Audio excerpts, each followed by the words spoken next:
Hi అండి, welcome to my channel. ఇప్పుడిప్పుడే మనకు ఒక బ్రేకింగ్ న్యూస్ అయితే రావడం జరిగిందండి పెన్షనర్లకు సంబంధించి. అయితే ముఖ్యంగా పెన్షనర్లు చాలా నిరాశకు అయితే గురి చెంది ఉన్నారండి. ఇన్కమ్ ట్యాక్స్లో కొత్త స్కీమ్లో ఇచ్చినటువంటి కొన్ని మినహాయింపులు కేవలం కొన్ని కొంతమందికి ఉపయోగపడుతుంది అని చెప్పి పేర్కొంటున్నారు. అదేవిధంగా బడ్జెట్లో 8వ పే కమిషన్కి సంబంధించి కూడా ఎలాంటి ప్రకటన రాకపోవడం అనేది ప్రస్తావన రాలేదని చెప్పి, అదేవిధంగా కమిటెడ్ వాల్యూ పెన్షన్ కాలాన్ని కూడా తగ్గిస్తూ కొన్ని కోర్టులు అయితే తీర్పునిస్తున్నాయి. దీనికి సంబంధించి కూడా కేంద్రం అయితే పట్టించుకోకపోవడం నిరాశ అయితే చెంది ఉన్నారు. అదేవిధంగా 18 నెలల డిఏ అరియర్స్ని కూడా ఫ్రీ చేసి ఉన్న ప్రభుత్వం ఎలాంటి సానుకూలంగా బడ్జెట్లో అయితే దీనికి సంబంధించి సానుకూల అయితే లేదన్నారు.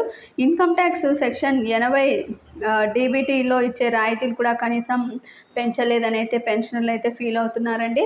ముఖ్యంగా వారికి ఏవైతే ప్రభుత్వం ప్రకటన చేసుకుందో అవన్నీ కూడా ఆగస్టు 1 నుంచి కూడా అమల్లోకి వస్తాయని స్పష్టం చేశారు. మీకు వీడియో నచ్చినట్లయితే తప్పకుండా లైక్ చేయండి, షేర్ చేయండి. Thank you for watching.